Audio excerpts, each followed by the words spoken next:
what is what is it for that you're designing your characters?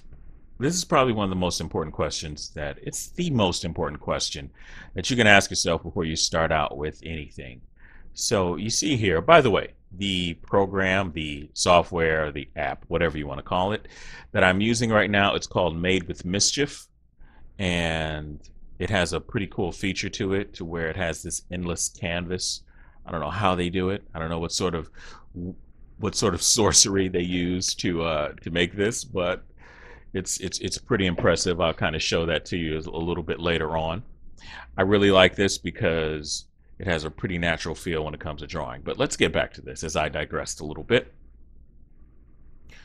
So as you can see here, we have a few different things that you could be designing this for. So you got video games, and if it's a video game that you're designing for, then you also want to figure out, are you designing for a 2D video game?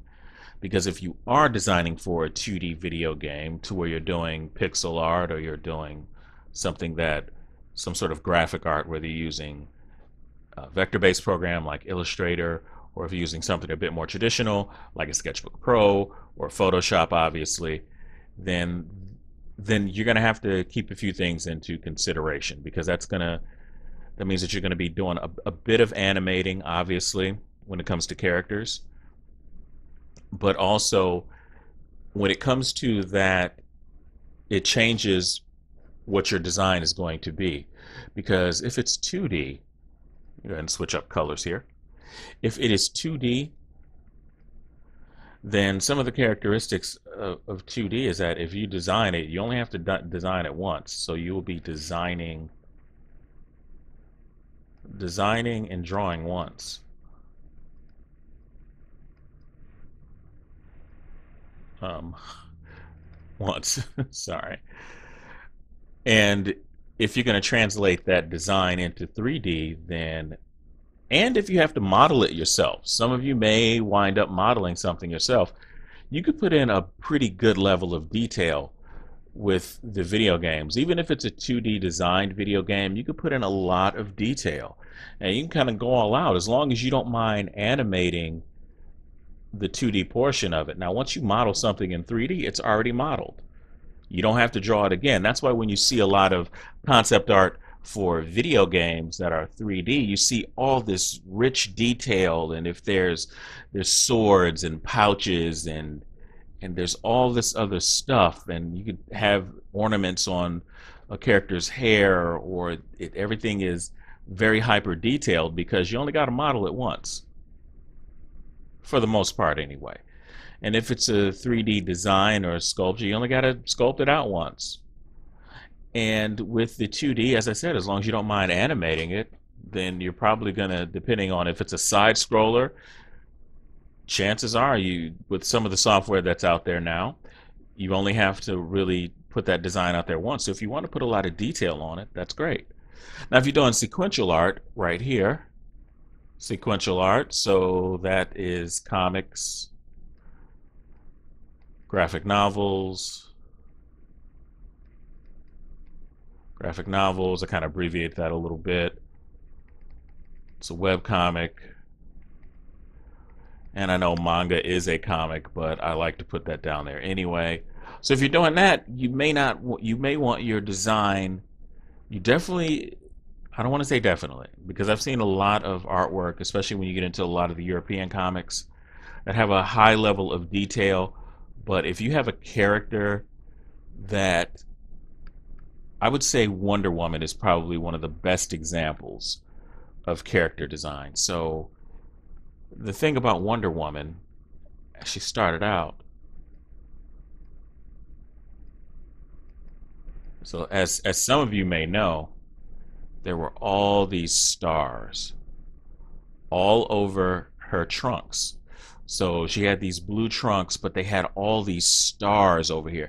And as you see, I stopped drawing this. Now this is okay,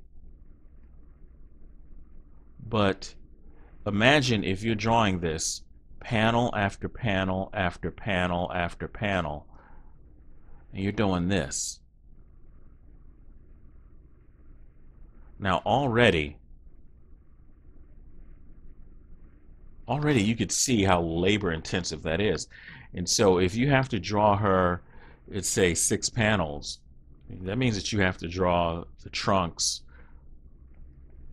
You're going to have to draw the trunks, and it's a splash page right here, and maybe there's another.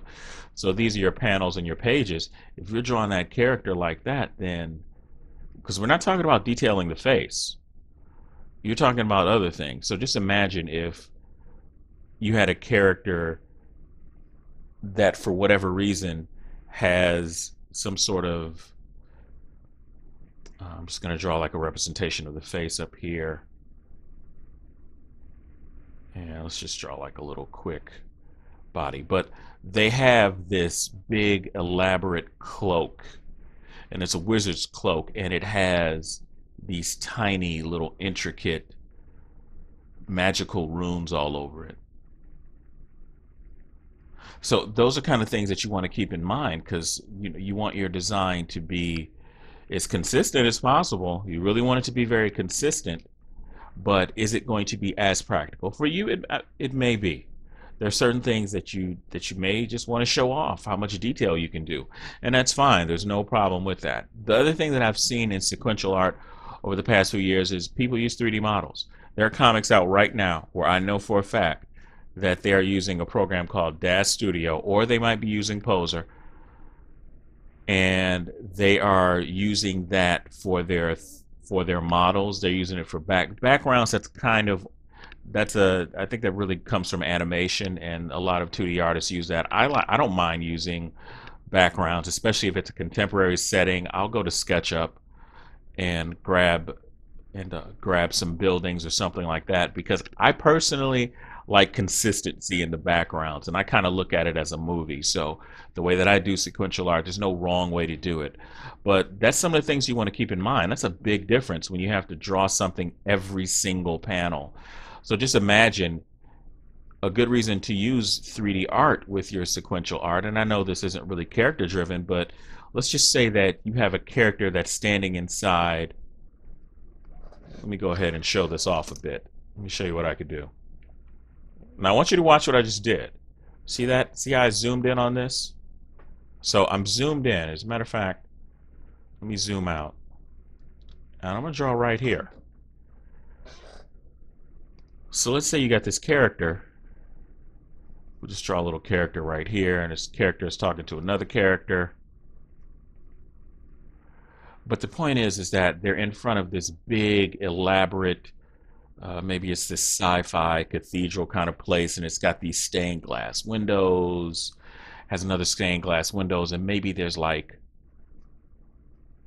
within the shot that you choose, there's these stained glass windows right here, and these big elaborate designs on it, because that's what your story needs.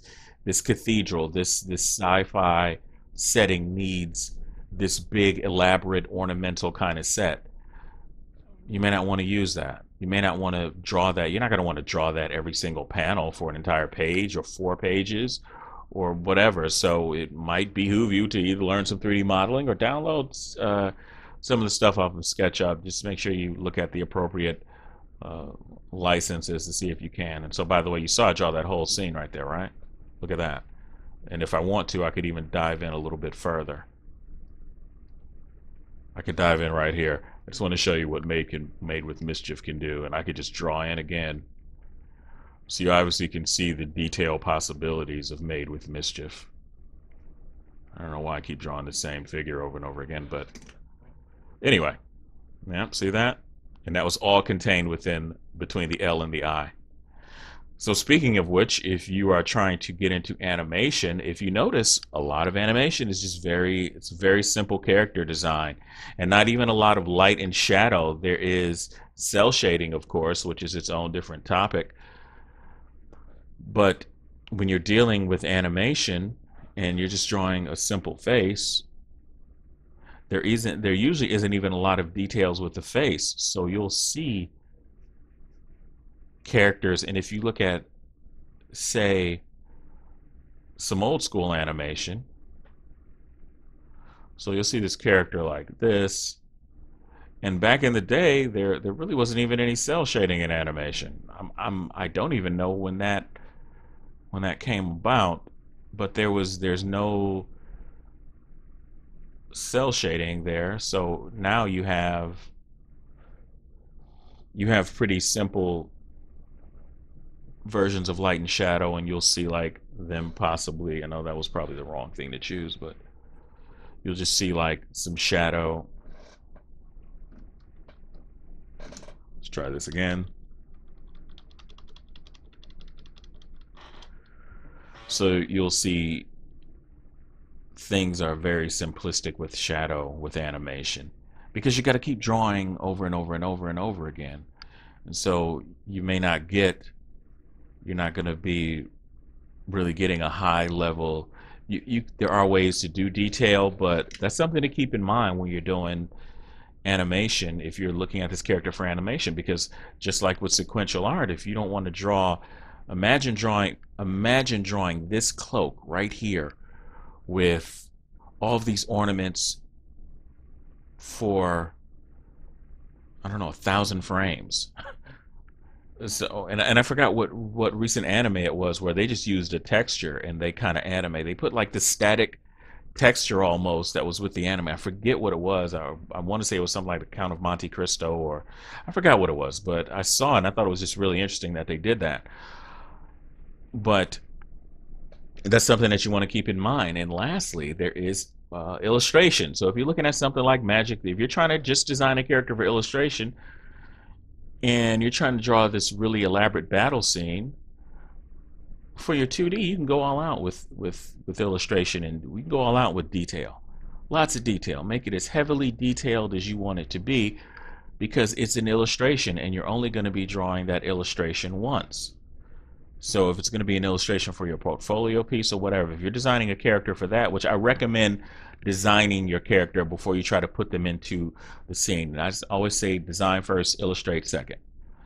And if you're going to have 3D elements in it with the background, or maybe you're going to paint over some 3D characters or some 3D models, that's fine, but you definitely need to know what you're designing first. So these are some of the things that I want you to ask yourself after you get done with this. At the end of this video, write it down somewhere, what you want, what are you designing it for, or just very least keep it in mind. What are you designing this for? Because that's really going to change a lot of the way that we are going to approach every subject, or approach every different kind of design. Once we really get into the drawing aspect of it, I am going to mix it up a little bit and just show you how I would approach the different, as I'm sure you've looked down and see all the stuff that we'll be designing. I'm going to be mixing that up a little bit and just showing you different approaches throughout the different characters respectively. So that's going to be in this video, and I will see you in the next video. Keep in mind what you're going to be designing for. Very, very important.